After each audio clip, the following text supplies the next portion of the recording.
उस हिसाब से आप कुंड बड़ा छोटा करेंगे ना। तो जैसा कुंड आप बनाएंगे उस प्रकार से वहाँ इष्ट का अधिक ईंटा अधिक भी लग जाएगा, कम भी लग जाएगा। गोबर माटी से ईंटे को जोड़ेंगे। पहली बार जो बेदी बनेगी, जो मैंने ईंटा जोड़ेंगे, उसके ऊपर थोड़ा 4 अंगुल छोड़ करके दूसरा ईंटा जोड़ेंगे, फिर तीसरा उससे भी 4 अंगुल छोड़ के, इसी को मेखला कहते हैं। क्या कहते हैं? मेखला कहते हैं। तंत्रों में ऐसे ही पद्धतिकारों ने तो लिख दिया कि मेखला को सतरजतम से रंग देना चाहिए, सतरजतम से रंग देना चाहिए। लेकिन हमारे यहाँ कुंड को स्त्री नहीं माना गया है, कुंड को स्त्री नहीं माना गया है। योनि है तो लोग सोचते हैं कि स्त्री है। हाँ, योनि है तो स्त्री नहीं है। योनि माने होता है उत्पत्ति स्थान। योनि माने हम लोग क्या करते हैं, 84 लाख योनि है, तो उसमें क्या है, मोर भी है, मोर की योनि है ना। मोर तो योनि है या नहीं है? मोर तो योनि संसर्ग नहीं करता ना, उसका योनि का काम है नहीं। जब तो दिखाता है कि जो आप योनि समझते हैं वो योनि नहीं है। योनि माने क्या है? उत्पत्ति स्थान। जहां से यज्ञ उत्पत्ति हुआ वो उत्पत्ति स्थान का नाम क्या है? योनि। ठीक है। हम कहते हैं मनुष्य योनि में है, बंदर योनि में है? योनि माने क्या है? उत्पत्ति स्थान, न कि अथवा समझ लीजिए एक प्रकार से जातिवाचक चिन्ह, जातिवाचक चिन्ह उसको भी बोलते हैं। इसी प्रकार से लिंग शब्द का अर्थ क्या है? लीनम अर्थम गमयति लिंगः, जो किसी लक्षण को बता दे उसका नाम लिंग है। लिंग क्या है? किसी लक्षण को बताने वाला लिंग है? तो इस प्रकार से योनि क्या है? कुंड में जो योनि बनाया गया, जहां से बैठ करके हम यज्ञ को प्रारंभ करेंगे, वो योनि उत्पत्ति स्थान, वहां से यज्ञ हम शुरू करेंगे, है ना। तो हम क्या करते हैं, योनि बनाते हैं। योनि बना करके वहीं ही बैठेगा आचार्य, वहीं बैठेगा और वहीं से अग्नि स्थापन करेगा। अग्नि स्थापन करने के लिए हम सबसे पहले क्या करते हैं? पंचभू संस्कार। भू संस्कार से तो नाम ऐसा आ रहा है कि जैसे भूमि का संस्कार हो, भूमि का संस्कार हो। तो भूमि का संस्कार नहीं है, वो अग्नि का संस्कार है जी। क्योंकि जहां हमें अग्नि रखनी रहेगी वहीं हम पंचभूत संस्कार करेंगे, और जहां अग्नि नहीं रखेगी वहां केवल लेपन करेंगे जी। जैसे हमें कहीं बैठना है, पूजा पाठ करना है, तो हम क्या करते हैं? केवल लेप कर देते हैं, लेपन कर देते हैं, गोबर से लीप देते हैं। और जहां हमें अग्नि रखना है वहां क्या करना पड़ेगा? 5 संस्कार करने पड़ेंगे। तो अग्नि का संस्कार है वो, भूमि का संस्कार नहीं। कहते तो हमें पंचभू संस्कार, भू मने पृथ्वी, पृथ्वी का संस्कार है, लेकिन वो पृथ्वी का संस्कार नहीं था। क्या था? अग्नि का संस्कार था। अग्नि के लिए वो किया गया है, इसलिए अग्नि संस्कार। ऐसा ही आचार्यों ने, जयराम जी ने और करक जी ने, सबने यही माना है कि वो अग्नि का संस्कार है, न कि वो भूमि का संस्कार है। क्योंकि भूमि तो बिना लीपे भी शुद्ध होती है जी। ये भी सुन लीजिए, गरुड़ पुराण के धर्मकांड में जब आप जाएंगे तो धर्मकांड में आएगा 3रे अध्याय में कि सर्वत्र वसुधा पूता, सर्वत्र वसुधा पूता, पृथ्वी सभी जगह शुद्ध है। तो बोले सभी जगह शुद्ध है तो आप कहीं भी बैठ के पूजा पाठ कर सकते हैं? हाँ, कर सकते हैं। तो बोले तो फिर लिपते क्यों हैं? बोले कि कहाँ तक वो पृथ्वी शुद्ध थी? जत्र लेपो न वर्तते, जहां कभी लेपा नहीं गया था, लीपा नहीं गया था, वहां तो हमेशा पवित्र ही थी।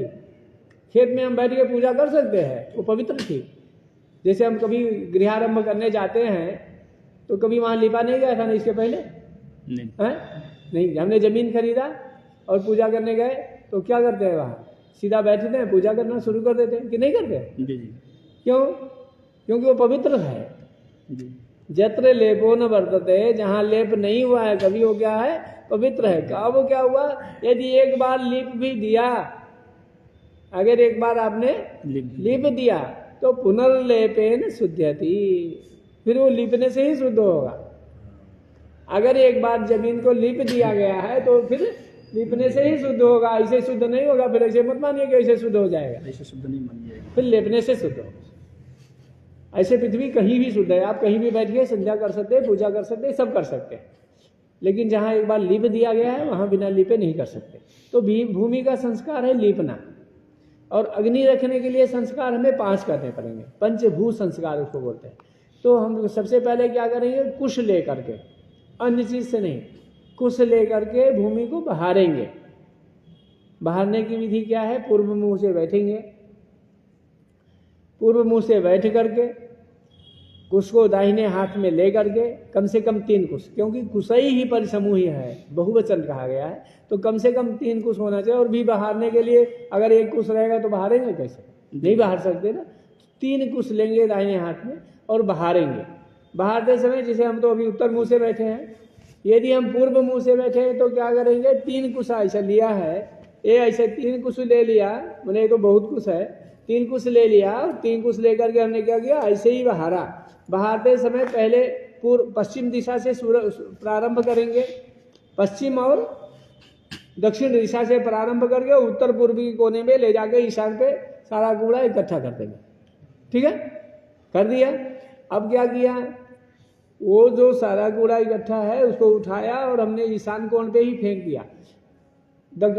साउथ यज्ञ में तो उत्कर नाम का एक स्थान बना होता है, सारा कूड़ा कर ला करके उसी में फेंका जाता है। वो कहीं पर वेदी यदि बहारा गया तो सारा ला करके वहीं उत्कर में फेंका जाएगा। और चातवाल नाम का एक स्थान होता है जहाँ से मिट्टी ले आकर के आकर के फिर वेदी पाती जाती है, वहाँ स्थान बना होता है, नियत है, वहाँ तो सब चीज़ नियत है। उन्हें बताया जब ईंटा भी मंत्र से रखना है तो मिट्टी भी मंत्र से लाके पाटना पड़ेगा ना, है? तो वहाँ स्थान निश्चित है कि यहीं से मिट्टी खोदी जाएगी। वो भी स्थान बनाया जाएगा कि मिट्टियाँ खोदनी कहाँ से है, वो स्थान बनाया जाएगा, उसको भी मंत्र से मंत्रित किया जाएगा, वो भी यज्ञ का स्थान माना गया। और उसको वहीं से मिट्टी लाई जाएगी, मंत्र से लाई जाएगी, मंत्र से पाटी जाएगी, ये नियम है। लेकिन स्मार्ट में तो ऐसा करना नहीं है, तो सारा कूड़ा उठाया और ईशान में फेंक दिया। फिर क्या किया? अब बहुत लोग तो लिख रहे हैं कि जो है गोबर और पानी मिला करके उसको लीपना है। लीपते समय भी यही ख्याल करना है कि दक्षिण से ही प्रारंभ हो, दक्षिण और पश्चिम से प्रारंभ हो और लीपते लीपते हम चले जाओ, ईशान में पूरे हो जाए, उत्तर दिशा में अथवा ईशान में पूरे हो जाए। फिर उसके बाद क्या करना है कि हमें रेखा करनी है। रेखा करने में पद्धतिकारों ने लिखा कि श्रुयल उल्लिख्य, शुरुआत से लिख दे, लेकिन ऐसा नहीं है। शुरुआत से लिखे ये कोई नियम नहीं है, पद्धतिकारों ने लिख दिया है। नियम है कि समिधा से लिखे। एक समिधा कितने बड़ी होती है? प्रादेश मात्र होती है। समिधा क्या होती है? कौन सी लकड़ी की होती है? तो यज्ञीय वृक्षों की होती है। यज्ञीय वृक्ष कौन है? तो कौन कौन है यज्ञीय वृक्ष? वो बताया गया, परधीन, परधरा, ताद्रान, एक वृक्षीयान, अशुष्काग्रान, पलासान, पलास, वैकंकत, कासमर्य, पलास, वैकंकत, कासमर्य, गूलर, बिल्व, ये जो है, और ये सब हमारे पीपल, ये क्या हो गया? समिधा हो, इसी की समिधा हो सकती है। समिधा किसी हो सकती, इसी की हो सकती है। प्रादेशिक शब्द का क्या? प्रादेश माने 10 अंगुल, अंगूठे से लेके तर्जनी को बढ़ाया, ये इसके बीच में 10 अंगुल बनता है, इसी को हम क्या बोलते हैं? प्रादेश बोलते हैं। ठीक है। बीता कितने अंगुल का होगा? बीता कितने अंगुल का होगा? 12 अंगुल का। हाथ कितने अंगुल का? 24 अंगुल का। ठीक है। तो ये हमारे प्रमाण है। तो प्रादेश कितने अंगुल का होगा? 10 अंगुल का। ठीक है। आपने भी नाप के भी देखा ना, 10 अंगुल आया है, 10 अंगुल का।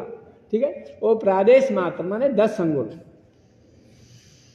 तो 10 अंगुल का एक समिधा लेंगे। इन्हीं जो वृक्ष बताए गए, इन्हीं वृक्षों में से किसी लकड़ी को, आम की लकड़ी को नहीं ले सकते, बरगद की लकड़ी नहीं ले सकते, पाकड़ की लकड़ी नहीं ले सकते, कोई भी लकड़ी नहीं ले सकते। इन्हीं यज्ञीय वृक्षों की लकड़ियों को लेकर उसी से समिधा लेकर के, अब ये नहीं मिले तो शुरुआत तो यज्ञीय वृक्ष ही का ही बना हुआ है, क्योंकि शुरुआत तो खैर का ही है। खदिर श्रुवः, तो खैर की लकड़ी का बना हुआ है, तो चलो भैया उसी से कर लो। इसीलिए पद्धतिकारों ने ये देख करके श्रुवेल उल्लिख्य ऐसा लिखा। लेकिन हमें अगर संविधा मिल रही है तो संविधा से ही लिखना है। अच्छा, आम के नहीं रह सकते।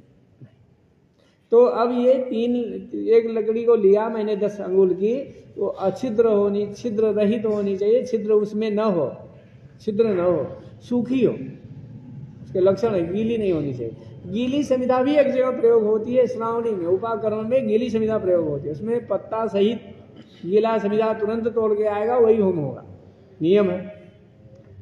किंतु अन्य जगह पे जहां भी समिधा का नाम आएगा वो सूखा होना चाहिए। वहां क्या होना चाहिए? सूखा होना चाहिए। देखिए विधि सभी जगह प्राप्त रहती है, जहां पे निषेध लिखा जाएगा मतलब वहां पे हमें वो काम नहीं करना है, ठीक है। अन्य जगह विधि प्राप्त है। यदि किसी का निषेध ही नहीं मिला तो समझ लीजिए उसकी विधि भी नहीं प्राप्त है। जिस चीज का निषेध नहीं मिला है कहीं तो समझे उसकी विधि भी प्राप्त नहीं है, ठीक है ना। जब निषेध मिलेगा तो समझिए विधि प्राप्त है ना। विधि तभी प्राप्त है जब निषेध मिलेगा। जैसे नाली का पानी पीजिए, नहीं पीजिए, कहीं ऐसा लिखा है क्या? क्यों नहीं लिखा है? क्योंकि पीना ही नहीं जाता, उसकी विधि ही नहीं प्राप्त है? लेकिन क्या लिखा है कि पानी कोई लावे तो उसको छान करके पीना है, हैं? अभी ये रोगी है तो गर्म पानी पीना है, ठंडा नहीं पीना है, निषेध बताया, क्योंकि ठंडा पानी का विधि था तो आपको निषेध बता दिया गया है। कोई पानी लावे तो बिना छाने भी, नदी का पानी बिना छाने भी पी सकते थे, तो अभी छान के पियो, है ये बताया गया। ऐसा क्यों बताया गया? बोले वो निषेध है। निषेध कब मिला? जब विधि मिली थी, है ना। जैसे कहीं कहा गया कि गाय का ही दूध लेना है, मैंने भैंस का दूध भी प्रयोग में है, विधि में है, तब हमें वो भैंस का दूध वहां निषेध किया गया, गाय का दूध लेना है ना। दूध जो है ये 3 ही पवित्र माने गए, अजा मैंने बकरी का, गाय का और भैंस का। गो छागी महिषी क्षीरम अन्य दुग्धम च आमिषम। गाय का, बकरी का और भैंस का दूध ही दूध है, अन्य दूध को मांस माना गया है। ऊँटनी का दूध कोई कोई पी लेते हैं। अभी देखा गया कि वो रामदेव है ना, रामदेव नाम है ना पतंजलि वाले, तो गदही का दूध दूध के पी रहे थे, कह रहे थे बड़ा स्वाद है, बड़ा पौष्टिक। अब गदही का दूध तो गदहा ना पिएगा, कौन पिएगा? गदही का दूध कौन पिएगा? आप बताइए, गदहा ही पिएगा, है? मनुष्य का दूध कौन पीता है? मनुष्य ही पीता है ना, है? तो हम गाय के बच्चे हैं। गाय क्या है? लोक की माता है। गावो विश्वस्य मातरः, सामवेद में आया है। गावो तो मेरी माता है, तो मैं मेरी माता का दूध पिया, लेकिन गदही मेरी माता नहीं रही थी ना, ये रही। तो ऊँटनी का, यदि भूल से भी ऊँटनी का, रासभी का, हमने गदही का, अन्य जो है हस्तिनी का, अश्व का, ऐसे लोगों का दूध अगर मुंह में चला जाएगा तो प्रायश्चित करना पड़ेगा। नियम है वो, प्रायश्चित करना, पुनरुपनयन करना पड़ेगा। वो पुनरुपनयन में वो विधि आती है।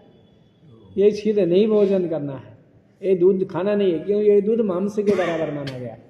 गो छागी महिषी दुग्धम अन्य दुग्धम से आमिषम। तो अभी हमें गोबर लाना है, गोबर से हमने गोबर पानी से इसको लीपा, उसी प्रकार से लीपा जैसे बहारा था। फिर इसको भी फेंक दिया, फिर उसको जो गोबर से बचा वो फेंक दिया। अब हमने लेखन किया समिधा ला करके। लेखन करना माने रेखा करना, लेखन माने रेखा करना। तो रेखा किया मैंने, ठीक है। रेखा क्यों किया है? वो थोड़ा मिट्टी वहाँ से हटाना है, वहाँ से थोड़ा मिट्टी हटाना है। रेखा करने से थोड़ी मिट्टी खुद जाएगी ना, तो मिट्टी हटाना है, इसीलिए रेखा किया है मैंने। वो रेखा किया है तो पहले मैंने दक्षिण दिशा में रेखा की, ठीक है। दक्षिण दिशा में पहली रेखा की, पश्चिम से प्रारंभ किया, पूर्व में समाप्ति कर दी। प्रादेश मात्र रेखा करे। कहीं कहीं बोल रहे हैं कि नहीं, जितनी बड़ी बेदी हो उतनी बड़ी रेखा करे, ठीक है। कहीं ऐसा भी आचार्य ने बोला कि जितनी बड़ी बेदी हो उतनी बड़ी रेखा करे। कहीं बोला गया नहीं, प्रादेश मात्र ही रेखा करे। ये दोनों आचार्य का मत है। फिर दूसरी रेखा उसकी उत्तर तरफ, वो भी पश्चिम से प्रारंभ किया, पूर्व में समाप्ति। तीसरा उत्स्य उत्तर, पश्चिम से प्रारंभ किया, पूर्व में समाप्ति। और फिर उसी क्रम से हमने अनामिका अंगूठा से उसकी मिट्टी उठा ली, बाएं हाथ में रख लिया। दूसरा भी उठाया बाएं हाथ में, तीसरा भी बाएं हाथ में, क्योंकि हम बाएं हाथ से कोई कार्य कर नहीं सकते। और मिट्टी अभी तुरंत उठाएंगे तो फिर फेंकेंगे, अच्छा नहीं है। तो सब बाएं हाथ में रख लिया, फिर बाएं हाथ से दाहिने हाथ में लेकर के मैंने उसको किसान में फेंक दिया। अब इसके बाद जल किया, जल का अभ्युक्षण करना है। क्या करना है? जलेन अभ्युक्ष, अभ्युक्ष प्रोक्ष, अभ्युक्ष प्रोक्ष और पर्युक्षण। अभ्युक्षण, प्रोक्षण और पर्युक्षण, ये 3 शब्द है। क्या है? अभ्युक्षण, प्रोक्षण और पर्युक्षण, ठीक है। अभ्युक्ष किसको कहते हैं? प्रोक्षण किसको कहते हैं और परीक्षण किसको कहते हैं? हाथ में जल कैसे लेना है, उस समय हाथ में जल कैसे लेना है, तो कैसे लेना है ये देखना है। अभ्युक्ष करने के समय में हमें हाथ को उल्टा करना है, हाथ को सीधा करना है, ऐसा सीधा करके जल लेकर ऐसा ऐसा किया तो ये क्या है? अभ्युक्षण। प्रोक्षण करते समय हाथ में ऐसा जल लिया और उल्टा कर दिया, नीचे हस्त से किया तो ये प्रोक्षण है। और जब तिरछा हाथ से ऐसा जल लिया और ऐसा चार तरफ गिराया तो ये क्या है? परीक्षण है। क्या है? परीक्षण है। अन्न को हम क्या करते हैं? परीक्षण करते हैं, ऐसा करते हैं ना। अन्न भोजन करते हैं समय क्या करते हैं? परीक्षण करते हैं, तिरछे हाथ से करते हैं। अथवा अग्नि का परीक्षण करते हैं, जब होम प्रारंभ करना हो तो परीक्षण करते हैं। तो परीक्षण करते समय हाथ को तिरछा रखना है और ऐसा जल गिराना है, ठीक है। प्रोक्षण करते समय क्या करना है? नीच हाथ से करना है। और अभ्युक्षण करते समय ऐसा छीट देना है, उत्तान हाथ से करना है। इस प्रकार से ये हमने किया। ये 5 संस्कार हुए, बहारा, लीपा, रेखा किया, मिट्टी उठाया और अभ्युक्षण किया। ये 5 संस्कार हुए। भूमि संस्कार, इसको भू संस्कार बोलते हैं। अग्नि के लिए किया गया है, अग्नि के लिए किया गया है। अब उसमें अग्नि रखनी है। ये विधि भी बहुत कहीं कहीं कर देते हैं, अग्नि को पहले लकड़ी वकड़ी रख देते हैं, बाद में अग्नि डाल देते हैं। वो बहुत दोष विधि है, अच्छी विधि नहीं है। क्योंकि अग्निम उपसमाधाय, अग्निम उपसमाधाय, समाधाय शब्द का अर्थ क्या है? अग्नि को पहले रख दिया, फिर उसके ऊपर अग्नि जो लकड़ी क्या रख रहे उसको जो है प्रज्वलित किया। जब हम चिता जलते हैं ना तो क्या करते हैं? पहले लकड़ी रख देते हैं, हबी भी रख देते हैं। हबी माने वो लाश हबी है ना, उसको भी रख दिया, बाद में अग्नि लगा देते हैं। ये उल्टा काम वहाँ है। क्या है? उल्टा है ना। अभी हम होम करने जा रहे हैं तो लकड़ी पहले नहीं रख सकते, हबी भी पहले नहीं रख सकते। क्या पहले रखेंगे? अग्नि। पहले अग्नि रखेंगे, फिर लकड़ी रखेंगे, फिर हबी डालेंगे। ये सीधा काम। ये कब करेंगे? होम में। मैंने वो अगर लकड़ी पहले रख दिए तो हम बहुत बेकार काम कर दिए, अशुभ हो गया वो। इसलिए लकड़ी पहले नहीं रखना है, पहले क्या रखना है? अग्नि। अग्निमुप समाधाय।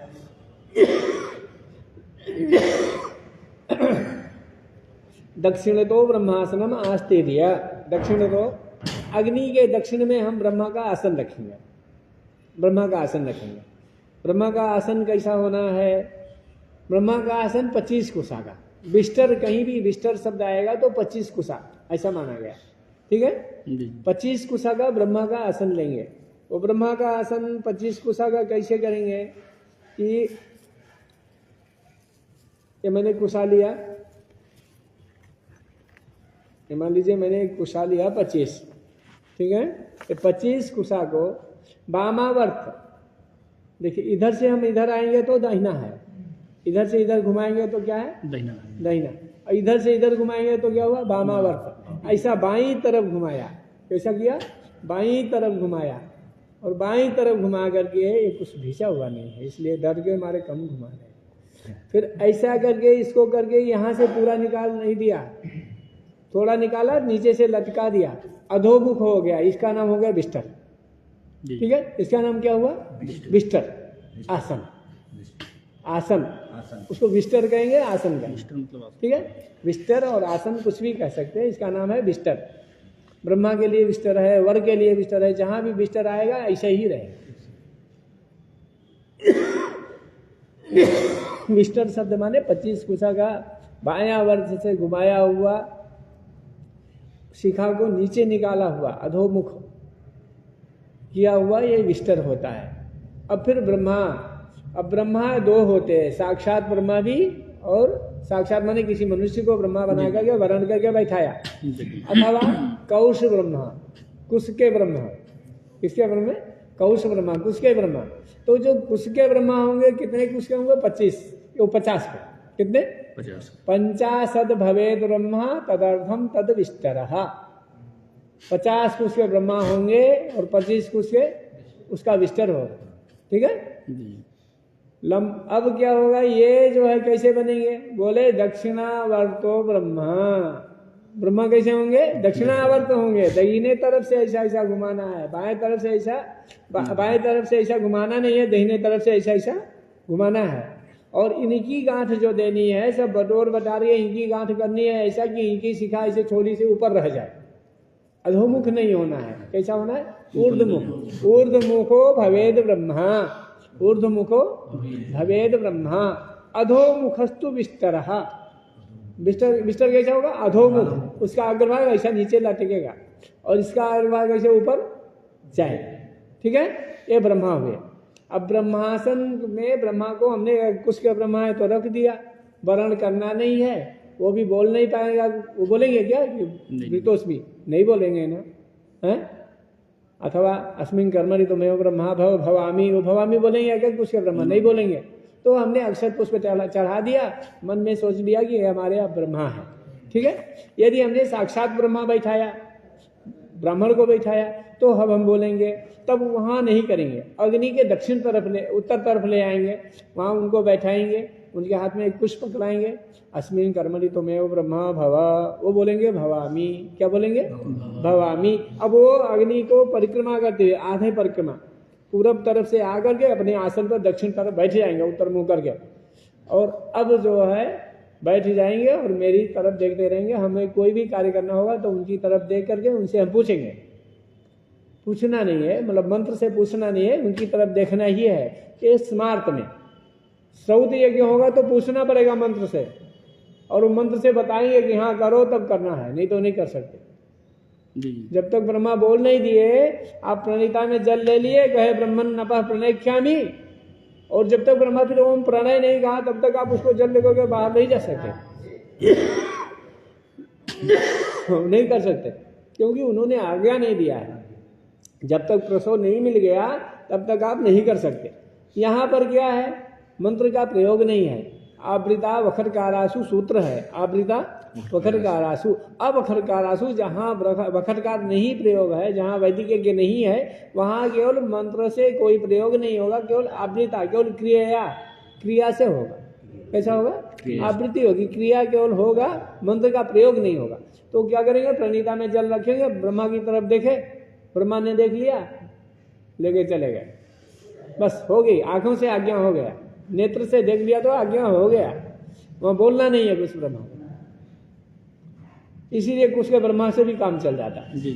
देख नहीं रहा तो कुछ के ब्रह्मा से भी काम चल गया। श्रौत यज्ञ में कुछ के ब्रह्मा से काम नहीं चलेगा, क्योंकि उनको बोलना है, वो आदेश देंगे तभी वो जा सकते हैं, है ना? तो कुछ का ब्रह्मा काम चलेगा? नहीं चल सकता। श्रौत यज्ञ में कोई भी कुछ के ब्रह्मा से काम नहीं चलेगा, स्मार्त यज्ञ में चलेगा, स्मार्त यज्ञ में चलेगा। अब हमने ब्रह्मासन में ब्रह्मा को बैठा दिया, मैंने कुछ का ब्रह्मा अथवा साक्षात ब्रह्मा बैठा दिया, ब्रह्मासन आस्ते दिया, ब्रह्मा को ब्रह्मांडम चौपे वैश्य ब्रह्मा को बैठा करके अब हमने क्या किया? प्रणीय क्या किया? प्रणयन किया। प्रणीता एक पात्र है, पात्र निकाल दिया था,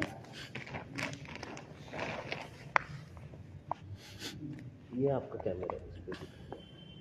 अरे वो पात्रवा वहाँ से ले लें तो दिखाए तो यहीं पे, यही बोल रहे हैं तो यहीं ना। नहीं, ये कैमरा से आपको यहाँ पे दिखाना है, ऐसा नहीं। देखिए, ये है प्रणीता, चार कोण की ऐसी बनी हुई है, ऐसा बना हुआ है, इसका नाम है प्रणीता, इसको प्रणीता कहते हैं। इसमें हमने जल भरा और जल भर के इसको कुश से हमने ढक लिया, कुशई आच्छाद्य, कुश से ढक लिया। कुश से ढकने के बाद फिर हम क्या करेंगे कि इसको ले जा करके अग्नि के उत्तर तरफ रख देंगे। प्रथम आसन में ब्रह्मा को देखा, द्वितीय आसन में रख दिया, ठीक है। अब इसको हम कल, जब हमारा कुंड, अभी आज बना लीजिए कुंड बनाने के बाद तो कल करके दिखाएंगे और फिर अग्नि स्थापन करेंगे, क्योंकि आज अग्नि स्थापन का मुहूर्त तो नहीं है, इसलिए करके नहीं। तो तब मैं आपको क्रिया पूर्वक दिखाऊंगा, वहीं कैमरा ले जा करके वहीं क्रिया पूर्वक दिखाऊंगा कैसे किया जा रहा है। आज तो केवल मुंह से बता दे रहा है, कल करके दिखाऊंगा, क्योंकि कल जो है आज अग्निवास नहीं है ना, तो अग्नि उपसमाधान कैसे करेंगे। तो आज कुंड बना सकते हैं? कुंड तो बनाएंगे ना, कुंड आज बनाएंगे। आज कुंड जब हम चले जाएंगे तो आप लोग मिलकर चले जाने के बाद, हाँ, क्योंकि पढ़ाई में थोड़े कुंड बनाएंगे, तो आपके मार्गदर्शन में बनाना चाहिए ना, इनको समझेगा। वो तो उनको आते हैं कुंड बनाना, तो कुंड तो बना ही लेंगे। क्या साइज है, क्या है, सब परफेक्ट बताना चाहिए ना। कितने साइज का होना चाहिए? मैंने आपको बताया जितनी आहुति है उस हिसाब से कुंड बनाना है। साइज कोई निश्चित है नहीं है स्मार्ट में। स्मार्ट में साइज निश्चित नहीं है कि इतना बड़ा ही बनाना है, जितनी आहुति है उतना बनाना है। वो तो उसका ये तो रहेगा कितनी उंगली का रहता है, कितना हाइट रहती है? वो उतना है जितना आपकी आहुति है। आपकी आहुति 10,000 से कम है तो कुंड बनाना नहीं है। हाँ। 10,000 से कम है तो कुंड बनाना नहीं है। 10,000 से बेसी है तब आपको कुंड बनाना है। 10,000 आहुति तक आप कुंड नहीं बना सकते, स्तंदिल पे होम करना पड़ेगा। 10,000 से ऊपर जाएगा तो कुंड बनाएंगे। अब 1,00,000 तक की 1,60,000 आहुति अगर विष्णु याग में है तो आपको एक हाथ की कुंड बनाना है, एक हाथ गहरा करना है, उसी के ऊपर मेखला जोड़ देना है। यदि उससे भी ज़्यादा आहुति है, अति विष्णु महाविष्णु याग है 10 लाख आहुति है। कितना आहुति है? 10 लाख आहुति है। अब उसको कुंड को आप जो है 2.5 लाख हाथ नीचे करिए, ठीक है। इस प्रकार से जितनी आपकी आहुति होगी उस हिसाब से, इसलिए उसका परिमाप आप सीधा नहीं बता सकते, इतना ही रहेगा। कितनी आहुति है आपकी, कौन सा यज्ञ है आपका, उस हिसाब से उसका परिमाप बड़ा छोटा होता रहेगा। नहीं मतलब उसका ये जो स्क्वायर है या नहीं, कोई निश्चित, उसका निश्चित नहीं है, अनिश्चित है वो। कितना आपका, जैसे आप कहे कि हम धान रखने के लिए कितनी बोरी मंगा ले, बोले जितना आपके घर में पैदा हो जाए, जितना पैदा होगा उतनी बोरी बनाएंगे ना। कोई निश्चित नहीं है कि हम 25 बोरी रखेंगे, चाहे 50 बोरा पैदा होगा तो हम 25 में रखेंगे, नहीं रख सकते ना। तो कुंड हमारा कितना होगा आहुति के हिसाब से, कौन सा यज्ञ कर रहे हैं, कितनी आहुति है, उस हिसाब से कुंड को गहरा बड़ा बनाएंगे, ठीक है। मान लीजिए हम लक्ष्य कोटि होम आत्मा, मैंने करोड़ों लाख होम करने वाला यज्ञ कर रहे हैं। अभी एक कुंड में होगा ही नहीं करेगा, होगा क्या? नहीं होगा। अब हम क्या करेंगे, 1008 कुंड बनाएंगे। कितना बनाएंगे? 1008 कुंड बनाएंगे। अब 1 करोड़ लाख कुंड जो है 1 लाख करोड़ होम करेंगे।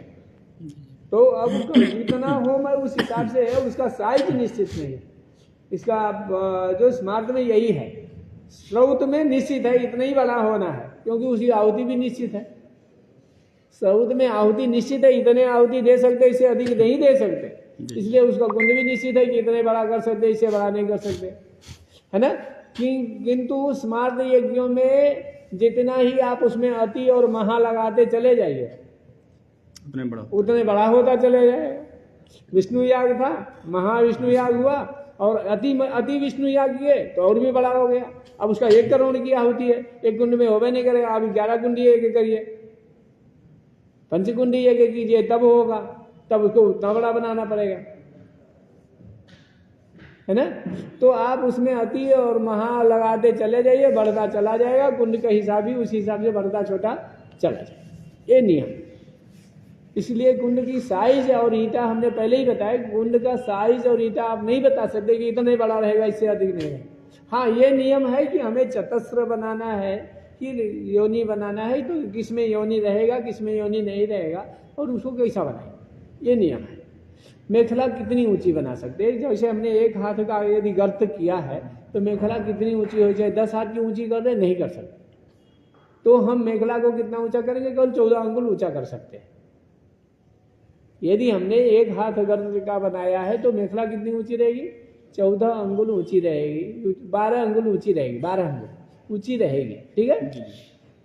पहले 4, फिर 4, फिर 4, 12 अंगुल ऊंची मेखला हो, ठीक है। लेकिन यदि हम बड़ा कुंड बनाए हैं तो फिर मेखला कितनी होती है, बोले 24 अंगुल ऊंची हो जाएगी मेखला, क्योंकि जितना बड़ा कुंड है उस हिसाब से उसकी मेखला बड़ी होगी। तो ये नियम है, इसलिए आप एक साइज नहीं बता सकते, कभी भी कोई भी नहीं बता सकते, एक साइज हो ही नहीं सकता उसमें। तो कुंड कल बन जाएगा, मैं अग्नि स्थापन कल फिर से करके बताऊंगा। कुछ आज भिजा भी नहीं है, कल कुछ भिजा करके रखूंगा यहाँ, फिर उसको मैं बना करके पूरा दिखाऊंगा। आज तो बता दे रहा हूँ केवल। फिर हमने क्या किया, अग्नि को रखा, ब्रह्मा को रख दिया, प्रणिका का जल रख दिया, प्रणीय परिस्थिर्य। अब परिस्तरण कुछ कितना होना चाहिए, पद्धतिकारों ने तो लिख दिया कि 3 तरफ जो है 20-20 रखे और उत्तर तरफ जो है 21 रख दे, 81 कुछ का परिस्तरण करे। लेकिन ऐसा नहीं है, कुछ मुष्टिम बरही, 1 मुठे कुछ को बरही बोलते हैं, 1 मुठा कुछ को क्या बोलते हैं, बरही बोलते हैं। तो 1 मुठा कुछ में 4 तरफ बिछा दिया, बोले एक मुठा कुछ नहीं मिला तो क्या करेंगे? कुशई ही जो है लिखा है कुशई तृणई अग्नि परिस्थितिया पुरस्तात् प्रथम दिशा पात्राणी शगुन साधयति। एक सूत्र में सूत्र है, कात्यायन में ये सूत्र है कि तृणई अग्नि परिस्थितिया पुरस्तात् प्रथम दिशा पात्राणी शगुन साधयति, तीसरे कंडिका का सूत्र है, दूसरे अध्याय के तीसरे कंडिका का सूत्र। ठीक है, तो इसमें त्रिनई ही शब्द आया। त्रिनई ही माने कि केवल बहुवचन होना है, तीन कुछ भी बिछा दिया तो हो जाए, मान लिया गया। बहुवचन है ना, तो तीन कुछ बिछा दिया बहुवचन हो गया। त्रिनई ही शब्द आया है, तो त्रिनई माने कुछ ही आप कैसे कह रहे हैं? तो बोले कुश का ही तीन संज्ञा होती है। कुश की संज्ञा कितनी होती है? तीन। यदि प्रादेश मात्र कुश है तो उसको हम पवित्र बोलते हैं। क्या बोलते हैं? पवित्र। प्रादेश मात्र कुश जो 10 अंगुल का कुश है उसको हम क्या बोलेंगे? पवित्र। ठीक है। अरत्नी मात्र कुश है तो उसको हम क्या बोलेंगे? कुश। क्या बोलेंगे? दर्भ, कुश, ऐसा बोलेंगे। और यदि बाहु मात्र है, ऐसा इतना बड़ा है तो क्या बोलेंगे? तृण। क्या बोलेंगे? तृण। इसी की तृण संज्ञा है। बाहु मात्र कुश हो गया तो तृण। तो हमें अग्नि के चार तरफ बिछाना है तो प्रादेश मात्र से काम चलेगा क्या? नहीं चलेगा। अरत्नी मात्र से नहीं चलेगा, तो बाहु मात्र होना चाहिए। इसलिए वहां सूत्रकार ने लिखा तृणैर अग्निन परिस्थितिया, तृण से अग्नि को परिस्तरण करना है। ने बाहु मात्र कुश ला करके अग्नि का परिस्तरण करना है। कितना कुश होना चाहिए? बहुवचन होना चाहिए। निश्चित है कितना होना चाहिए ये कहीं निश्चित नहीं है। गृह सूत्रों में भी निश्चित नहीं है और स्रोत सूत्र में भी निश्चित नहीं है। परिस्तरण मतलब थोड़ा सा, परिस्तरण माने चार तरफ बिछाना, आस्तरण माने बिछाना, परिस्तरण माने परितः चार तरफ बिछाना। तो चार तरफ बिछाएंगे तो चलो पूरब से शुरू कर, पश्चिम से शुरू कर देते हैं? नहीं, पहले पूरब में बिछाएंगे, पहले पूरब दिशा में बिछाएंगे। पूरब दिशा में जो मैंने कुश बिछाया उसको मैंने क्या किया कि पूर्व उसका अग्रभाग, ये अग्रभाग उसका उत्तर दिशा में हुआ और इसका मूल भाग कहाँ हुआ? दक्षिण दिशा में हुआ। अब मैंने उसके बाद दक्षिण दिशा में कुश बिछाया, परिक्रमा की विधि से दक्षिण दिशा में कुश बिछाया, दक्षिणावर्त बिछाया मैंने। तो दक्षिण दिशा में जो मैंने कुश बिछाया उसका अग्रभाग कहाँ हुआ? पूरब दिशा में। कहाँ गया? पूरब दिशा में गया। उसका मूल भाग कहाँ आया? पश्चिम दिशा में आया। अब मैंने पश्चिम तरफ कुछ बिछाया, पश्चिम तरफ दिशा में बिछाया। तो पश्चिम दिशा में कुछ बिछाया, उसका अग्रभाग कहाँ जाएगा? उत्तर दिशा में। मूल कहाँ आएगा? दक्षिण दिशा में। अब मैंने दक्षिण दिशा में कुछ बिछाया, उसका मूल भाग कहाँ गया? पश्चिम दिशा में। कहाँ गया? पश्चिम दिशा में। उसका अग्रभाग कहाँ चला गया? पूर्व दिशा में। अब प्रत्येक के मूल और प्रत्येक के अग्रभाग जुड़े हुए हैं कि नहीं जुड़े हुए? जुड़े हुए। पूरब के कुश का मूल अग्रभाग और उत्तर के कुश का अग्रय भाग जुड़ता है, उसका मूल नहीं जुड़ता है। जी। क्या जुड़ता है? तो ईशान पे दोनों के अग्रभाग होते हैं। ईशान पे क्या होते हैं? दोनों के अग्रभाग होते हैं। ठीक है। और नैऋत्य में दोनों के मूल भाग होते हैं। जी। नैऋत्य में क्या होते हैं? दोनों के मूल भाग होते हैं। ये हमें हमेशा ख्याल रखना है। नैऋत्य में अग्रभाग नहीं होता है, क्या होता है? मूल भाग होगा। दोनों कुशा के मूल आकर के अग्नि में नैऋत्य में सटेंगे। ठीक है। और दोनों कुशा के अग्रभाग जाके कहाँ सट रहे हैं? ईशान में सट रहे हैं। और आग्नेय में और वायव्य में मूल और अग्रभाग दोनों है। किसी का अग्रभाग है, किसी का मूल है। किसी का अग्रभाग है, किसी का मूल है। ठीक है। ये हमेशा ख्याल रखना है। कुशा को इसी दिशा में ऐसे ही बिछाना है। पुरस्तात् पहले पूरब में, दक्षिणतः फिर दक्षिण में, पश्चात फिर पश्चिम में, उत्तरतः फिर उत्तर में, फिर हाथ को घुमा दिया। क्योंकि न्याय सिद्धांत मुक्तावली में कहते हैं दिशा को कैसे जानोगे? दिशा आपने चार कहा, चलो चार हो गया। पूर्व पश्चिम उत्तर दक्षिण को आपने ज्ञान कर लिया कि हाँ चार दिशा है। फिर दिशा तो एक ही दिशा में कहीं चलते चले जाओ तो फिर उसी दिशा में आ जाओगे, पहुंचोगे, वही जगह पे आगे पहुंच जाओगे। तो दिशा तो एक ही रही। आप किसी एक दिशा में यात्रा किए और वहीं आगे पहुंच गए तो एक ही दिशा नहीं रहेगी, दूसरी दिशा हो गई। आप पूर्व जाते रहे और पृथ्वी गोल है तो आकर के आप कहाँ पहुंच गए? उसी दिशा में। तो पूर्व दिशा में ही चले थे आप ना, तो पश्चिम में कैसे आगे पहुंचे हैं? तो कहने का तात्पर्य है कि न्याय सिद्धांत मुक्तावली में एक दिशा ही मानते हैं। तो कौन सी दिशा कहाँ है हमें मालूम है या नहीं मालूम है, तो वेद में कभी हम झूठ नहीं बोल सकते, वेद के कार्यों में हम झूठ नहीं बोल सकते। तो हम क्या करते हैं, आचार्य पहले से ही लिख दिया गया, आचार्य ने लिखा कि हस्ते नितर्था वृत्ति। मान लो भैया हम ये जो पूर्व दक्षिण उत्तर माने थे यही कहीं गलत था, तो हाथ एक बार ऐसा घुमा दिया, चलो ये सही हो गया, ठीक है, कोई एक तो सही है ना, तो हमने दोनों कर लिया। कुशा को तो इस प्रकार से जो हमारा ज्ञान था उस हिसाब से हमने बिछा दिया है, पूर्व दक्षिण पश्चिम और उत्तर। हाथ को फिर उल्टा घुमा लिया, खाली हाथ को, इतर्था वृत्ति ही, इतर्था वृत्ति ही, ऐसा घुमा दिया। अब घुमाने के बाद परिस्थिर्य प्रणीय परिस्थिर्य अर्थवद आसाध्य। किसी भी कार्य को आपको करना है तो पहले आप सारे वस्तुओं को रख लीजिए, नहीं रख पाएंगे तो कर नहीं पाएंगे, नहीं रख पाएंगे तो कर नहीं पाएंगे, क्योंकि बिना किए वो हो नहीं सकता।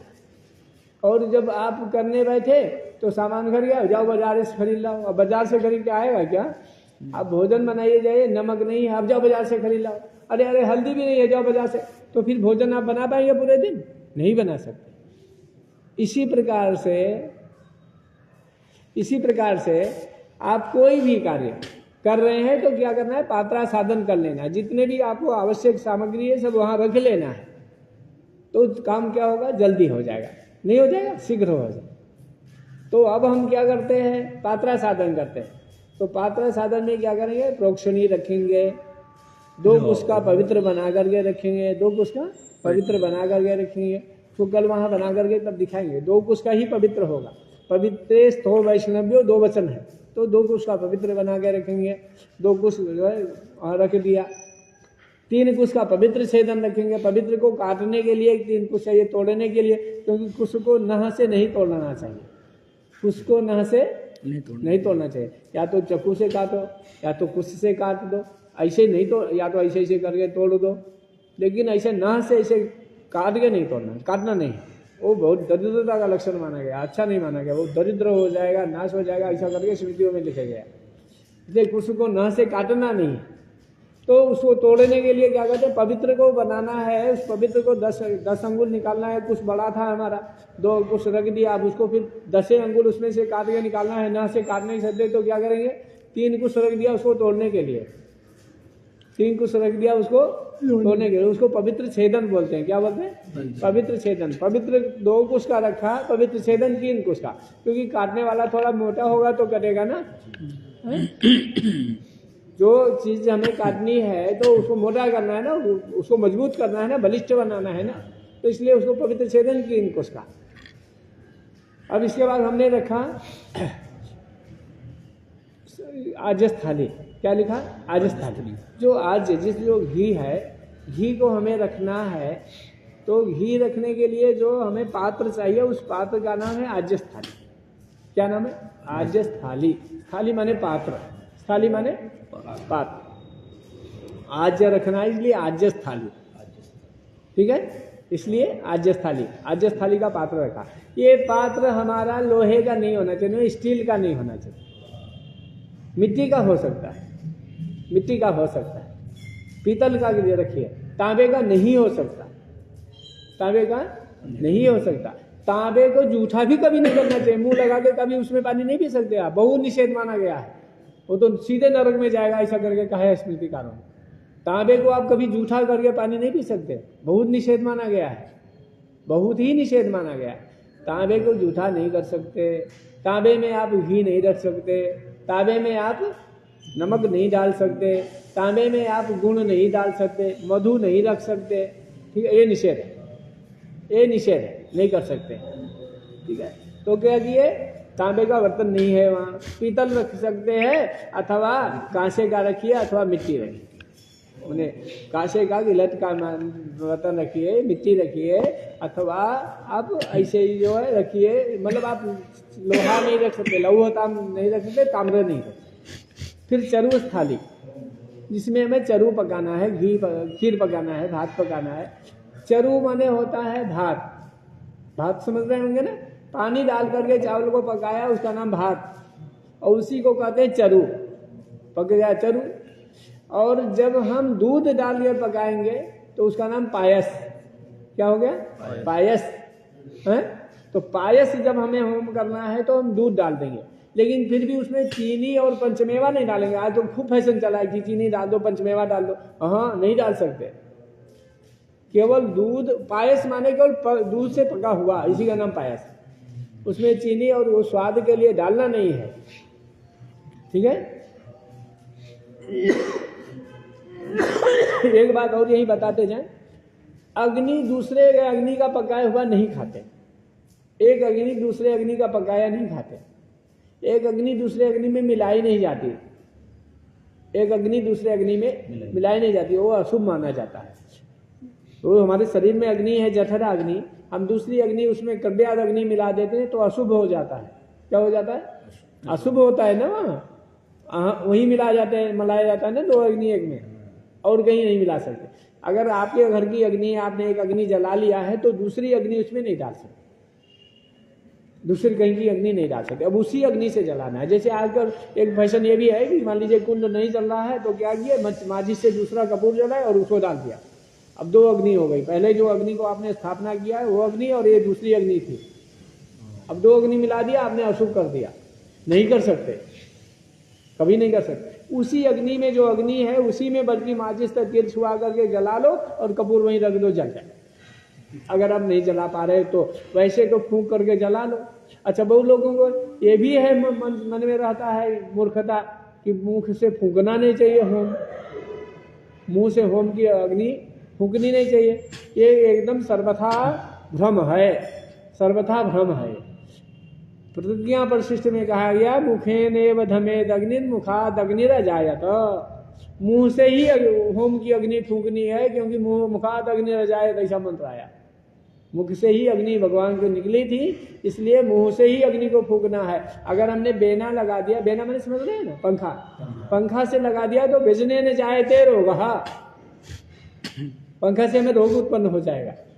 ठीक है। यदि हमने पात्र से कर दिया तो दरिद्रता, पात्रेण दरिद्रता। पात्र से ऐसे किसी को पात्र ले लिया, कोई प्लेट व्लेट ले लिया ना, और ऐसे ऐसे हाँक दिया तो क्या हो गया? दरिद्रता। हस्ते न जायते मृत्यु, हाथ से ऐसे ऐसे करके फूंक दिए तो क्या हो गया? हस्ते न जायते मृत्यु, हाथ से कर दिया तो मृत्यु आ गई। इसलिए मुखेनेव धमेद अग्नि ही मुखाद अग्नि न जायत। मुख से ही अग्नि को फूंकना है, होम वाली अग्नि को। लौकिक अग्नि है, आपके चूल्हे में अग्नि जल रही है, आपने तापने के लिए कोई अग्नि जलाया है, उसको मुख से नहीं फूंक सकते, उसमें निषेध है, उसमें नहीं फूंक सकते आप, उसको निषेध है। इसलिए क्या करना है, एक बांस के खोखली एक लेना है, अथवा लोहे का ही आप बना करके खोखला ले लो, पीतल का बना के खोखला एक ले लो, पाइप, उसमें फूंको, आराम से अग्नि वहां जाएगी, है ना? जाएगी कि नहीं जाएगी? अथवा सुनारों के यहाँ एक होती है भट्टी, ऐसे हवा आने वाली, उसको लगा दो, थोड़ी देर ऐसे ऐसे चला दो, हवा जला जाएगा, जल जाएगा। ठीक है। वो पंखा भी नहीं था ना, किंतु मूलतः क्या है, मुंह से ही फूंकने वाला। वो फूंकनी रख लो, फूंकनी जो है रख लो और उसको मुंह से फूंको, बहुत अच्छा, सबसे उत्तम ये है। और यंत्रादि लगाना तो भी अच्छा नहीं है, वही सबसे अच्छा है कि मुंह से फूंक करके अग्नि को जलाना। दूसरी अग्नि लगानी नहीं है, अशुभ हो जाएगा। आजकल ये बहुत चला है, इसको मैंने इसलिए फिर से कह दिया कि सब लोग सुन लें उसको। धर्मकांड कराने वाले भी इसमें बहुत है, वो भी सुन लें कि ऐसा नहीं करना है। ऐसा करने से यजमान का हानि, अपना हानि, क्योंकि यजमान बेचारा जानता नहीं है ना, तो उसको कम हानि आएगी। क्योंकि फल देने वाले तो ईश्वर हैं, फल सब है उनके पास, बक्सा किसके पास है? उनके पास, आपका भी और उनका भी, दोनों का है, दोनों का बक्सा उन्हीं के पास है ना। तो क्या होगा, यजमान को तो पूरा फल आपके बक्से से निकाल के दे देंगे भगवान, और उसका जो दोष आया वो सारा आपके बक्से में बंद कर देंगे। क्योंकि गलती आपने की है ना, तो अपराध किसको देंगे? अपराध का दंड उसको मिलेगा क्या? है? नहीं करेंगे। जो अपराध करेगा दंड भी वही पाएगा। तो अपराध किसने किया? आचार्य ने, क्योंकि उसको जानना चाहिए था, भाई तुम आचार्य किस चीज के जब तुम जानते ही नहीं थे, या जान करके तुमने अगर बदमाशी की है तो और बड़ा अपराध। नहीं जानते थे तो थोड़ा कम है अपराध, और नहीं जानते थे तो बहुत बड़ा अपराध। तो ये अपराध अगर तुमने किया है तो तुम्हें दंड मिलेगा, तो भगवान दंड उसको देंगे, यजमान का कार्य तो पूरे हो जाएगा। इसलिए वो लोग कहते हैं अरे हमने ऐसे कर दिया था तभी यजमान का कार्य हो गया। अरे तुम्हारा कितना बड़ा खाता गया तुम देखे कहाँ, क्योंकि वो तो मोबाइल में नहीं आने है कि आप मोबाइल में आ गया कि इतना आपका कट गया पैसा, आएगा नहीं। होते कैसे पता चलेगा कि हमारा सब खाता शून्य हो गया, आपका खाता शून्य हो गया वो पता बाद में चलेगा ना, अभी चल नहीं रहा है तो आप समझ रहे हैं कि अभी हमारा कुछ शून्य नहीं हुआ। हाँ, सब आपका शून्य होता चला जा रहा है, शून्य होता चला जा रहा है। इसलिए आचार्य को अपना खाता शून्य न होने पावे, इसलिए इस बात को जानना है और ऐसा ही करना है, ऐसा ही करना है। तो अब हमने क्या किया, मुख से अग्नि जला दिया, ठीक है, अग्नि को रख दिया था, अग्नि मुप समाधाया। अग्नि को रखने के लिए एक बात और ध्यान में रखना है, अग्नि को या तो हम अरणी से निकालते हैं, किससे, अरणी, अरणी मंथा हम कल लेके करके आएंगे, निकालने के समय में जब होम करेंगे तो निकालेंगे, क्योंकि व्यर्थ ऐसा दिखा करके तमाशा तो नहीं है ना, वो तमाशा नहीं, इसलिए हम लाए नहीं आज, क्योंकि वो तमाशा नहीं है। इनको जाते समय भी बोल सकते थे, नहीं बोले हैं, क्योंकि वो तमाशा नहीं है ना कि ऐसे ऐसे दिखाने लो भैया तमाशा जादूगरी है, हमारा जादूगरी नहीं है ना, वो तो अग्नि देवता है, उनको वहाँ प्रकट करना है, तो हम ऐसे नहीं कर सकते, अनायास नहीं कर सकते ना, उनको लाएंगे तो फिर उनको भोजन कराओ, तो आज अग्निवास नहीं है ना। और तो इसलिए हमने आज नहीं, कल उसको अग्नि को मंथन करके निकाल के दिखाएंगे, ऐसा ही मंथन करना है, ऐसा ही निकालना है, ऐसा ही रखना है। एक कल फिर हम एक बार समझाएंगे, सब अपना करके हाथ में कुछ ले करके ऐसा ही करना है करके समझाएंगे, वहाँ बैठ करके जहाँ होम होगा वही दिखाएंगे, तो वो समझ में आएगा। सुभाष बोकण है, उन्होंने लिखा है जी, आज अग्निवास होना चाहिए, क्योंकि वार मंगलवार है, तो 3 + 3 + 1 7/4, तो अभी आज चतुर्थी आ जाएगी। नहीं, उन्होंने जो लिखा है नहीं तो अभी आप चतुर्थी उनको आ बता जाएगी, दीजिए। अभी चतुर्थी भैया आ जाएगी, जब तक हम लोग क्योंकि अभी पाठ में तो कर नहीं सकते हैं, पाठ के बाद करेंगे तो चतुर्थी आ जाएगी, तो चतुर्थी आने के समय में नहीं रहेगा ना, तो इसलिए हमें थोड़ा हमें दोष आया। और अग्निवास है भी तो हम कल ही करते हैं, कल आराम से करेंगे तो अच्छा है, कल करेंगे तो अच्छा रहेगा कि कल हमें आहुति चक्र भी, आज भी आहुति चक्र मिलेगी, श्रवण है तो आहुति चक्र मिल जाएगा, कल भी रहेगा, आराम से कल करेंगे। तो अग्नि करके उसको करेंगे, तो इस प्रकार से निकाल करके उसको अग्नि को रखेंगे। अब अर्थवद आसाध्य चरुस्थाली हमने रखा, चरुस्थाली रखा, जिसमें हमें भात पकाना है वो रखा, क्योंकि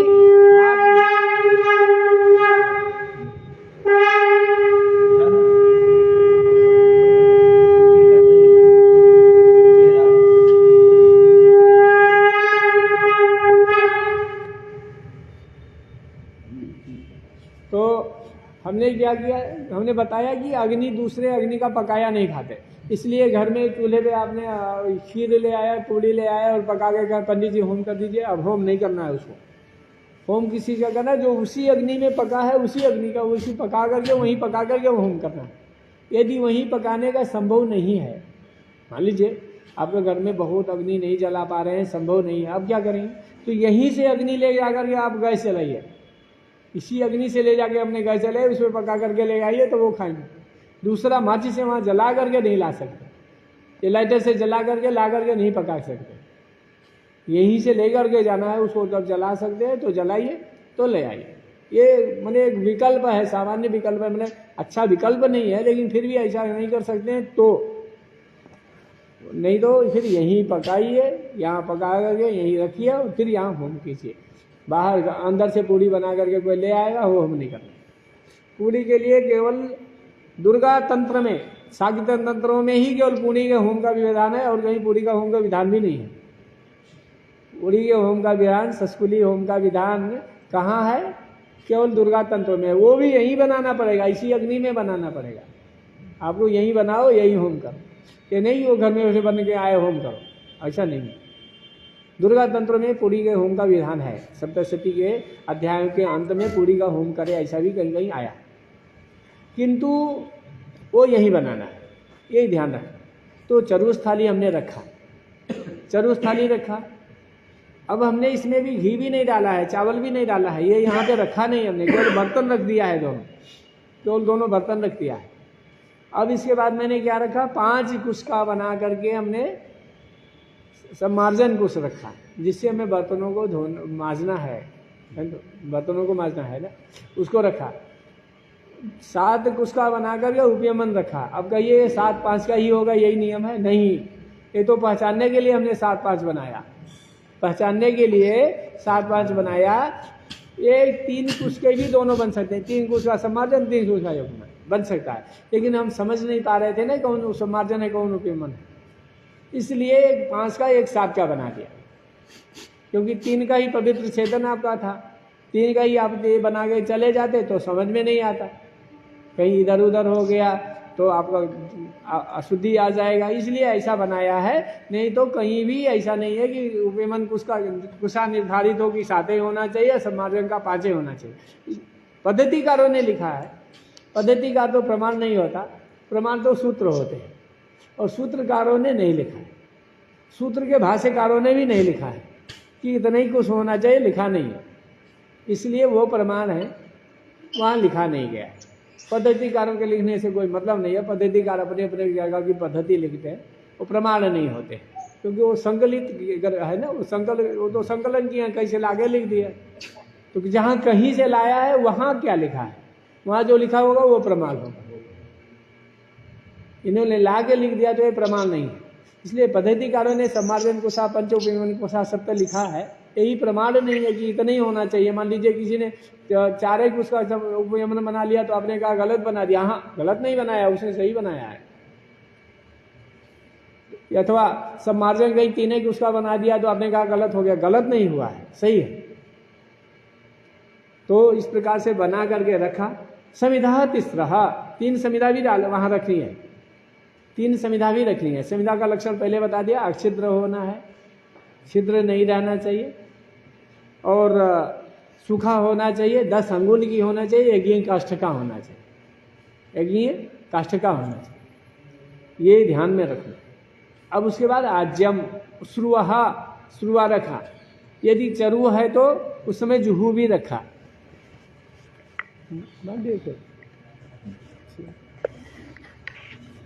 ये श्रुआ, ये क्या हुआ, श्रुआ, ये श्रुआ रखा है ना, और फिर ये जुहू, ये जुहू रखा है ना, इसको जुहू कहते हैं।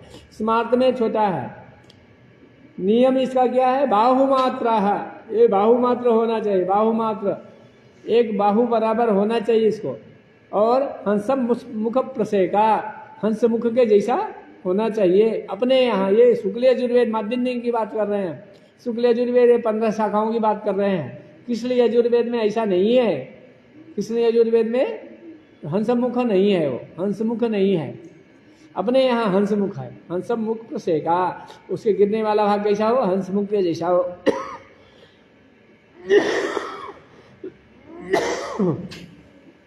बाहुमात्र होने का तो मूल दंड जो इसका होना चाहिए 1 बाहुमात्र का होना चाहिए, ऐसा नियम है। श्रुआ तो बराबर है, श्रुआ अरत्नी मात्र है, अंगुष्ठ वृत्त है, इसका वृत्त जो है देखिए 1 अंगूठा जाने वाला, कितना अंगूठे का ये पहला पर्व जाएगा, इतना ही वृत्त होना चाहिए, इससे अधिक नहीं होना चाहिए। इतना बड़ा बना दिया वो नहीं, वो तो करसुल हो गया, दरवी हो गई, इसको हमारे यहाँ संस्कृत में क्या बोलेंगे, दरवी, वो दरवी हो गया। श्रुआ कितना है, अंगुष्ठ मात्र ही पुष्कर है, ठीक है। ये कितना है, इसको ये तो बाहुमात्र दंड है, इतना बराबर का इसका, इतने बराबर का यजमान के इतने बराबर का क्या है, इसका विला है, ये विला, ये जो जगह है जगह वो इतना बड़ा है, हंसमुख प्रसेक है। ये है प्रोक्षणी पात्र। प्रोक्षणी पात्र और प्रणीता पात्र को पहचानना ही आवश्यक है, नहीं तो वो लोग पहचानते नहीं। ये प्रणीता पात्र है और ये प्रोक्षणी पात्र है। प्रोक्षणी पात्र हंसमुख प्रसेका जैसा है और ये चतस्र है, ये जानना है। दोनों में जल नहीं रहेगा, इसमें जल रहा, इसमें जल नहीं है, ऐसा ही सीधा रखा हुआ है, ये सीधा ऐसा रखा हुआ है। अब इसी में से जल इसमें हम डालेंगे शुरुआत में, इसी में से शुरुआत से लेकर के इसमें डालेंगे। इसमें पहले से जल नहीं है और बाद में भी इसमें जल नहीं रहेगा, बाद में भी इसमें जल नहीं रहेगा। जब इसमें संस्रव गिराएंगे तो बाद में इसमें जल नहीं रहेगा, उस समय संस्रव गिराते समय जल नहीं रहेगा, इसमें खाली रहेगा, तो उसमें हम संस्रव गिराएंगे। संस्रव माने टपकाना, स्रवती, स्रव माने टपकाना, संस्रव माने विशेष रूप से टपकाना। ठीक है, तो हम जो होम करते हैं ना उसको विशेष रूप से यहाँ टपका दिए, उसका नाम संस्रव। क्या हुआ? संस्रव, ये शब्द आया। तो हमने क्या किया, अब श्रुआ रख दिया, ये जुहू रख दिया। अब इसके बाद हमने क्या रखना है, आज्य रखना है। क्या रखना है हमको? आज्य रखना है, घी रखना है। अब घी जिस पात्र में आपने रखा है वही पात्र ला के रख दो। इसमें अब पात्र का नहीं है कि स्टील नहीं होना चाहिए, प्लास्टिक नहीं होना चाहिए, कुछ भी, कोई भी पात्र में ला करके रख दिया। अच्छा, घी में ये देखना है कि घी शुद्धता, घी की शुद्धता अधिक, क्योंकि जब आप अशुद्ध, कहीं कहीं आता है प्लास्टिक में, उसमें लिखा रहता पन्नी में, एक घी खाने के योग्य नहीं है, पूजा करने के योग्य है। अरे दरिद्र कहीं के, जो तुम नहीं खा सकते, तुम्हारे पास धन ही नहीं है कुछ, तो देवता खाएंगे जो त्रिलोक के मालिक हैं? तुम्हारे पास कोई धन नहीं है, 2 करोड़, 4 करोड़, 10 अरब खरब होगा, और वो कुबेर जो देवताओं के खजांची हैं, वो तुम्हारे ये सड़ा गला दही घी खाने आएंगे, तुम नहीं खा सकते तो हैं? ये दरिद्रों की सोच है। तो ये मूर्ख और दरिद्रों की सोच है और किसी की सोच नहीं है। इसलिए शुद्धता का ध्यान। अगर आपको शुद्ध घी नहीं मिल रहा है तो ऐसा भी आया है स्मृति में कि आप तेल लेकर के होम कर दीजिए, सरसों का तेल पेरवा लीजिए, उससे होम कर दीजिए, वो ठीक, लेकिन घी का प्रयोग मत कीजिए, नकली घी का, फालतू घीयों का प्रयोग करना नहीं है, अच्छे घी का ही प्रयोग करना है। घी गाय का मिले सबसे अच्छा, नहीं मिला तो भैंस का ले लो, बकरी का ले लो, लेकिन ऐसा नहीं करना है। यज्ञ पर्श में ही आया है ना कि यदि घी न मिला तो क्या करेंगे, तेल से होम कर लेंगे। क्या करेंगे? तेल से कर लेंगे, अमीक्षा से कर लेंगे, मैंने दूध और दही मिला लिया, उसी से कर लेंगे। दूध और दही को मिला लिया, महीनाम पयोसी ना, तो दूध में ही तो घी है ना, कि नहीं है? तो उसी दूध और घी को मिला, दही को मिला करके जो अमीक्षा बन गई, उसी से होम कर देंगे, वो ठीक। किंतु हम नकली घी से जो खाने योग्य नहीं है तो हम डालने योग्य भी नहीं है, वो फेंकने योग्य है, वो फिर उसको फेंक ही देंगे, उससे होम नहीं करेंगे। ये भी ध्यान में रखना है आपको। सारे फल नहीं मिलने का कारण यही है कि आपने नकली चीज दिया है, नकली फल मिलेगा। भाई जो यहाँ भगवान सीता जो है सीधा सीधा गीता में कहते हैं, जो मुझे जैसा आता है, मेरे पास जैसा आता है, मैं उसको तांस तथा भजाम्य हम, ये यथा माम प्रपद्यन्ते तांस तथैव भजाम्य हम। जो मेरे पास आता है, जैसा आता है, मैं वैसो उसको वैसा ही मानता हूँ। है स्वप्न का झूठ बोल गया है तो भगवान ने भी झूठ कर दिया, है कुमार मोल रघुभाता कह दिया, तुम झूठी तो हम झूठे हैं। रावण नकली मृग लेकर के आया तो असली सीता को सीता भगवान ने भी नहीं दिया। भाई नकली सोना लेके आओगे तो असली सीता लेके जाओगे, सीता जी भी तो सोने की है ना। सीता जी कैसी है? हिरण्य वर्णाम हरिणीम, है ना, हिरण्य वर्णाम हरिणीम सुवर्ण रजत स्रजाम। सुवर्ण और रजत की आभा वाली है, असली सोना है चमकती हुई है, और तुम नकली सोना लेकर के आओगे तो असली सोना ले जाओगे। हम इतने मूर्ख हैं तो हम नकली सीता ले गए, ले जाओ नकली सीता है। तो भगवान के साथ अगर तुमने नकली चीज दिया है तो असली काम पाओगे नहीं, कभी असली मिले वाला नहीं है। वो भगवान ने पहले इसलिए बता दिया है, ये यथा माम प्रपद्यन्ते तांस तथैव। तुमने बेकार चीज डाल दिया होम में, चलो ठीक है, तुमको भी बेकार है कूड़ा का मिल जाएगा, कूड़ा गाड़ी तुमको भी मिल जाएगा, तुमने भी हम बेकार दिया था, तुमको भी बेकार दे देंगे। तो होगा क्या कि भगवान ऐसा रोक दे देंगे, तुम्हारे घी में घी का व्यापार चलेगा और तुम्हें घी नहीं खाना रहेगा।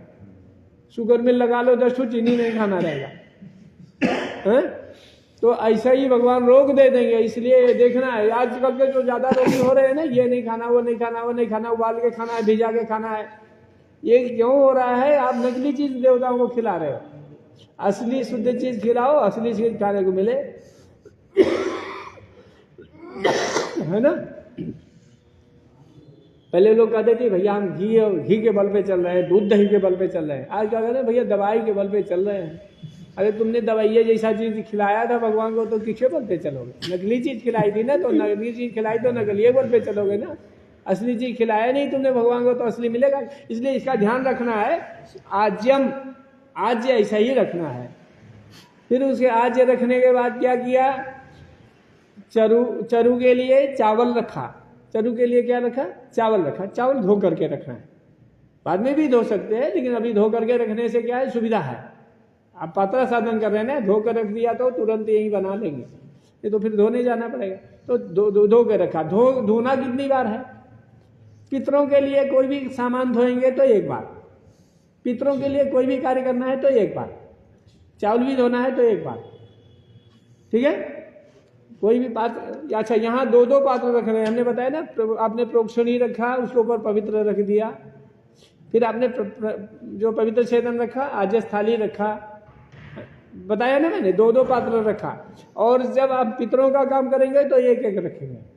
आजकल के पदाधिकारों ने अपने पद्धतियों में एक एक लिख दिया है रखने के लिए, लेकिन ऐसा मानना नहीं है, क्योंकि सूत्र है कि द्विषा पात्राणि सगुण साधयति। द्विषा हमारे दो, त्रिनय अग्नि परिस्थिति पुरस्तात् प्रथम द्विषा पात्राणि सगुण साधयति। दो पात्र रखने हैं, एक पात्र नहीं रखना है, क्योंकि जोड़ा रहेगा तभी तो आगे उत्पत्ति होगी। हैं? जोड़ा रहेगा तो उत्पत्ति होगी ना। ये जुहू क्या है? स्त्री। ये सुरुआ क्या है? पुरुष। दोनों साथ में रखे तो यज्ञ की उत्पत्ति, नहीं तो कैसे होगी? पितरों के लिए एक पात्रा साधन में कसहा, पात्रा साधन में कसहा, एक एक रखना है। जल चाहिए? नहीं, गरम चाहिए।